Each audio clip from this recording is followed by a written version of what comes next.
Hi friends, నమస్తే. Welcome to honours kitchen. ఈ రోజు రెసిపీ రిబ్బన్ పకోడా తయారు చేసే విధానం షేర్ చేస్తున్నానండి. నమ్కీన్ ఐటమ్ చాలా అంటే చాలా టేస్ట్గా ఉంటాయండి. అందరు కూడా ఇష్టపడతారు. ఎక్కువగా తయారు చేసుకొని డబ్బాలో వేసేసి పెట్టేసుకున్నారనుకో చాలా రోజుల వరకు కూడా స్టోర్ చేసి పెట్టుకోవచ్చండి, పాడవండి. తప్పకుండా ఇదే కొలతలతో ఇదే విధంగా ట్రై చేయండి. రండి, ఇది ఎలా తయారు చేయాలో చూసేద్దాం. వీడియోలోకి వెళ్ళే ముందు ఇప్పటి వరకు కూడా నా ఛానల్ని సబ్స్క్రైబ్ చేయని వాళ్ళు ప్లీజ్, అలాగే మంచి మంచి కామెంట్స్ పెడుతూ ఉండండి, ట్రై చేస్తూ ఉండండి, వీడియోలు చూస్తూ ఉండండి. మసాలా ఫ్లేవర్తో రిబ్బన్ పకోడా తయారు చేసుకోవడానికి ముందుగా నేను ఇక్కడ మిక్సీ జార్లో 1/2 కప్ అనేది పుట్నాల శనగపప్పు యాడ్ బాగా మెత్తగా చేసుకోవాలి. మనం ఏ కప్పుతో అయితే మనం తీసుకుంటున్నాం మెజర్మెంట్స్, సేమ్ కప్పుతోనే అన్ని మెజర్మెంట్స్ దీంతోనే తీసుకోండి. జల్లించేసుకుందాము. జల్లించుకుంటే చక్కగా 1/2 కప్ అనేది శనగపిండి యాడ్ చేస్తున్నాను. శనగపిండి కూడా ఇలా అన్ని జల్లించుకున్నారనుకోండి, రిబ్బన్ పకోడా చక్కగా వస్తాయండి. మధ్యలో అడ్డు పడకుండా మనకి చక్కగా వస్తాయి. సేమ్ కప్పుతోనే 2 కప్స్ బియ్యం పిండి, బియ్యం పిండి కూడా జల్లించేసుకుందాం కొద్ది కొద్దిగా వేసుకుంటూ. ఈ విధంగా అన్ని జల్లించుకున్న వెంటనే కూడా ఒక 1/2 టేబుల్ స్పూన్ పసుపు యాడ్ చేస్తున్నాను. 1 టేబుల్ స్పూన్ కారం, 1 టేబుల్ స్పూన్ సాల్ట్. ఇక్కడ నేను బ్లాక్ నువ్వులు యాడ్ చేస్తున్నానండి. మీరు కావాలంటే వైట్ నువ్వులు కూడా ఒక 1/2 టేబుల్ స్పూన్ క్రష్ చేసేసి వేసుకోండి. యాడ్ చేసిన వెంటనే కూడా ఒకసారి ఈ విధంగా బాగా కలుపుకోవాలి. 2 టేబుల్ స్పూన్ వేడి చేసి ఆయిల్ యాడ్ చేస్తున్నాను. అదే కనుక మీరు ఈ ప్లేస్ లో కావాలి అనుకుంటే నెయ్యి యాడ్ చేసుకోవచ్చు, వెన్నపూస యాడ్ చేసుకోవచ్చు. అంతా కూడా ఒకసారి బాగా కలుపు.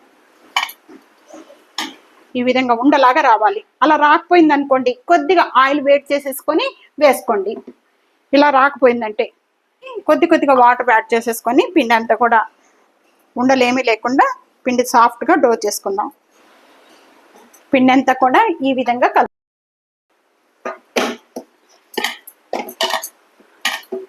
బాగా ఎక్కువగా చేసుకున్నా కూడా ఇదే మెజర్మెంట్స్ తో తీసుకొని చేసుకోండి, చక్కగా వస్తాయి. ఈ విధంగా కలుపుకోవాలి. మనం ఇలాగ ప్రెస్ చేసేస్తే ఈజీగా మనకి ఇలా దిగిపోవాలన్నమాట. మురుకులు తయారు చేసుకునేది ఉంటుంది. దీనిలో మనకి ప్లేట్స్ అనేది 12 ప్లేట్స్ ఉంటాయి. ఈ ప్లేట్స్ అనేది దీంట్లోనే రిబ్బన్ పకోడా తయారు చేసుకోవడానికి మనకి పిండి అనేది దీనికి అతుక్కోకుండా ఈజీగా వచ్చేస్తుంది. ఇలాగా కొద్దిగా ఆయిల్ అప్లై చేసుకుందాం. మనం తయారు చేసిన పిండి అంతా కూడా ఈ విధంగా తయారు చేసి ఇదంతా కూడా మనం ఈ విధంగా పెట్టుకోవాలి. ఈజీగా పడిపోతుంటాయి. ఇదిగోండి, ఈ విధంగా ఆయిల్ బాగా కాగింది. కాగిన వెంటనే కూడా రిబ్బన్ పకోడా వేసేసుకుందాం.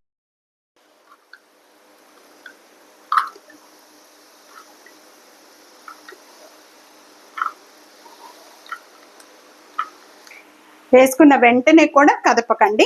కొద్దిగా వేగిన వెంటనే కూడా అప్పుడు మూవ్ చేద్దాం. ఇప్పుడు మనం 1 సైడ్ వేగిపోయిన వెంటనే కూడా టర్న్ తిప్పుకుందాము.